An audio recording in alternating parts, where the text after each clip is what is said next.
अरे मी बघितलं तुमची परिस्थिती.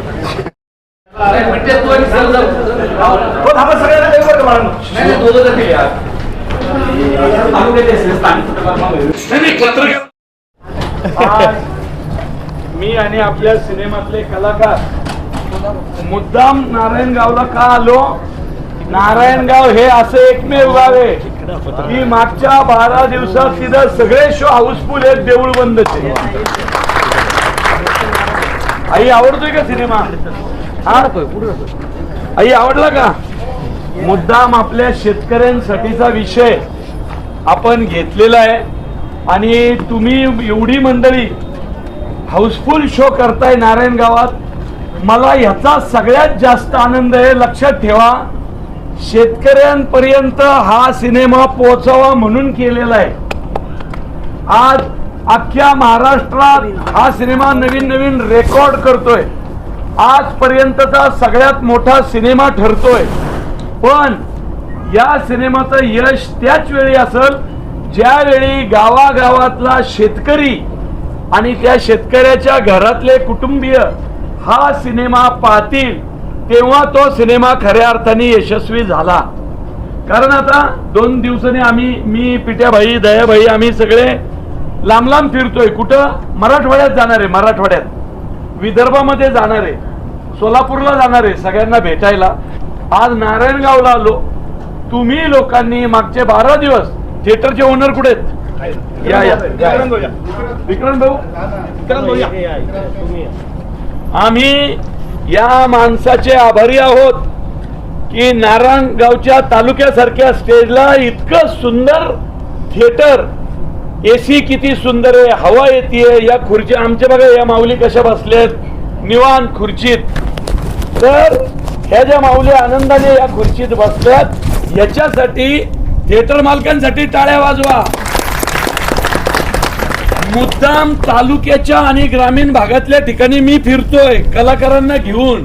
काय आहे, मी पण गावातला आहे, मुळशी तालुक्यातला आहे. आम्ही पण वाट बघायचो, सिनेमातली लोक आमच्या गावाला कधी येणार, आमच्या गावाला कधी येणार.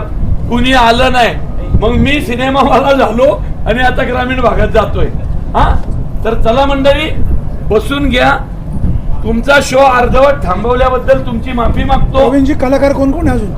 अतून देवेंद्र गायकवाड, रमेश परदेशी, जगन्नाथ निवंगुणे, अनेक सिरियल मध्ये. अतुल कुडले कुठे? अतुल कुडले अनेक सिरियल मध्ये तुम्ही याला बघत असाल. हा, तो आलाय. आगाऊ कुठे?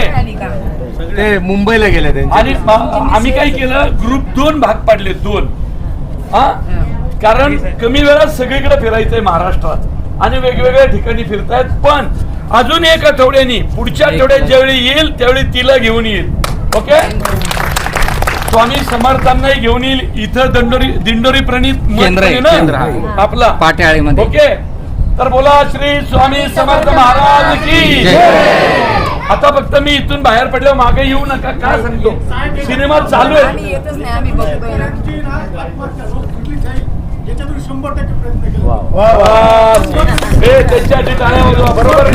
साहेब 2 आत्महत्या इथं झालेल्या आहेत, पण ह्या चित्रपटामुळे थांबल्या जातील. हे बघा, माझा शब्द आहे, तालुक्यातल्या प्रत्येक शेतकरी कुटुंबाने एकत्र येऊन सिनेमा बघायचा.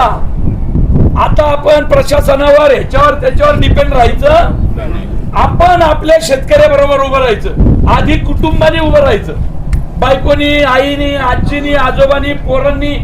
जर बाप अस्वस्थ झाला तर बायकोला कळलं पाहिजे, आज माझा नवरा चतकोर भाकरी कमी खाल्ली, इमोशनल झालाय, काय बोलत नाहीये 2 दिवस. माणसाच्या वागण्या बोलण्यात फरक झाला तर कळलं पाहिजे.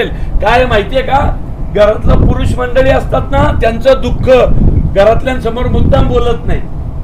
त्यांना वाटतं मी माझं दुःख दाखवलं तर घरचे दुःखी होतील. पण आपल्या बापाचं, आपल्या नवऱ्याचं दुःख ओळखायला शिका. त्यांच्या मनात काय चाललंय हे ओळखायला शिका. त्याच्यासाठी हा सिनेमा केलाय. आणि जो शेतकरी हा सिनेमा बघेल, मी लिहून देतो, त्याच्या मनात आत्महत्येचा विचार येणार नाही. आणि एक शेतकऱ्याचा पोरगा आहे म्हणून तुम्हाला एक खात्रीने सांगतोय. चला स्वामी ओम मंडळी, बसून घ्या आणि पुढे बघायला.